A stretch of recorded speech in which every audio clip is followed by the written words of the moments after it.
Friends, कैसे हैं आप? उम्मीद करती हूँ बिल्कुल स्वस्थ होंगे, कुशल मंगल होंगे, प्रसन्नचित्त होंगे, ऐसी आशा करती हूँ मैं आप सबके लिए। आप सभी को बहुत बहुत नमस्कार। साथियों, आपने विदुर जी का नाम सुना होगा। विदुर जी हस्तिनापुर के मंत्री थे, प्रधानमंत्री थे समझ लीजिए, और बहुत ही योग्य, काबिल और साधु प्रवृत्ति के और स्पष्टवादी व्यक्ति थे। इस स्पष्टवादिता के कारण दुर्योधन उनको पसंद नहीं करता था और कई बार उन्हें अपमानित भी करता था। लेकिन विदुर बहुत ज्ञानी थे, आप जानते हैं उनके बारे में। वो धृतराष्ट्र का और भीष्म पितामह का बहुत सम्मान करते थे, उन्हें बहुत प्रेम करते थे, और उनके प्रेम और सम्मान के कारण वो दुर्योधन के द्वारा किए गए अपमान को भी सहन कर जाते थे। तो एक बार श्री कृष्ण हस्तिनापुर में संधि प्रस्ताव लेकर आए।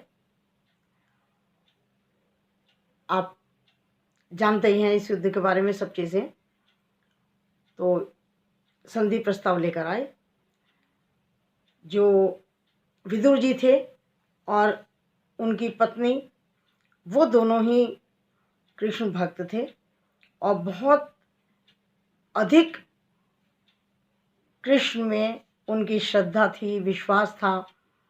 और जो विदुर जी की पत्नी थी वो भी कृष्ण भक्त थी और बहुत ही सात्विक विचारों की महिला थी, और कृष्ण प्रेम में समझ लीजिए कि वो दीवानी ही थी। पारसमी उनका नाम था, और वो पारसमी जो थी उनकी पत्नी, वो बहुत अधिक कृष्ण लीला में खोई रहती थी।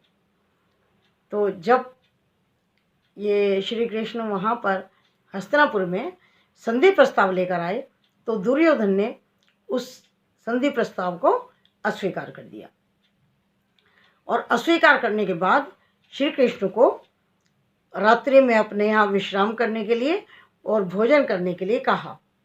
श्री कृष्ण ने ये कहते हुए उनके आतिथ्य को अस्वीकार कर दिया कि आतिथ्य स्वीकार करने के लिए 3 बातें होती हैं: भाव, प्रभाव और अभाव। नंबर 1, भाव। भाव आपके अंदर है नहीं। आतिथ्य जो आपने किया वो भावहीन था, और ऐसा कोई आपका प्रभाव नहीं है कि जिसके दबाव में मैं आऊं। ऐसा आपका प्रभाव नहीं है कि जिससे मैं भयभीत हो जाऊं। और बची तीसरी चीज़, अभाव।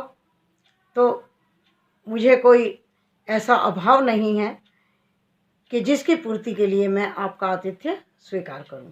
ये कह करके वो श्री कृष्ण वहाँ से महल से चले गए, और महल से आकर के जो आश्रम रूपी घर था विदुर का, वहाँ पर आ जाते हैं।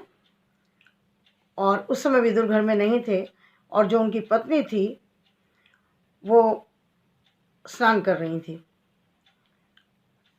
अब कृष्ण जी ने द्वार खटखटाया और बोले, द्वार खोलो, मैं कृष्ण हूँ और मुझे भूख लगी है। तो जो उनकी पत्नी थी पारसमी, उस समय स्नान कर रही थी, लेकिन क्योंकि कृष्ण भक्त थी वो, तो कृष्ण दीवानी थी, वो उनकी आवाज़ सुनकर जिस स्थिति में थी ऐसे ही दौड़ करके द्वार खोलने आ गई कि मेरे कृष्ण आए हैं और भूखे हैं। कृष्ण जानते थे उनके प्रेम को, उनके भाव को। उन्होंने अपना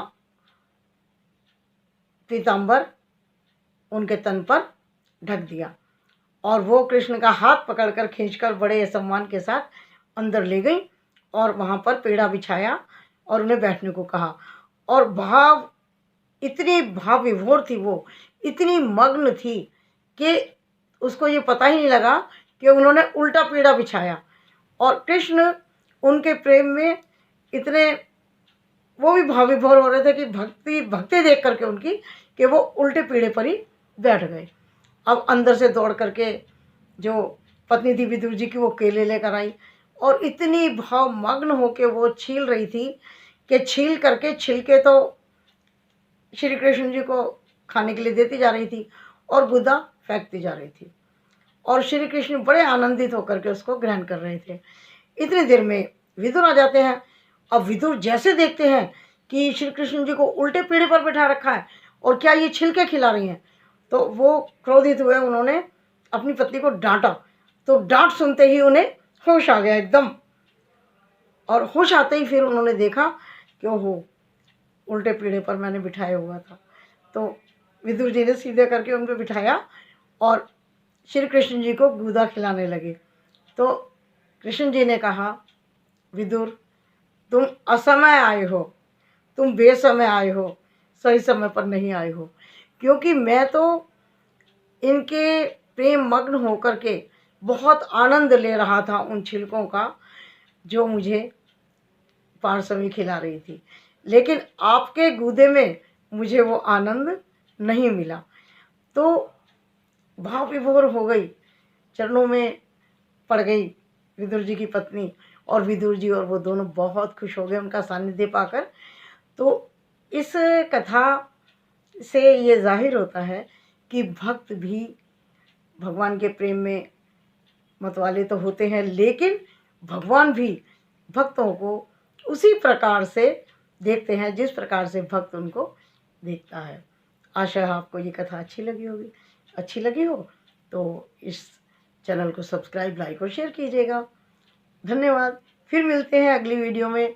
तब तक के लिए गुड बाय, टेक केयर, स्वस्थ रहिएगा, मुस्कुराते रहिएगा और अपना ख्याल भी रखिएगा।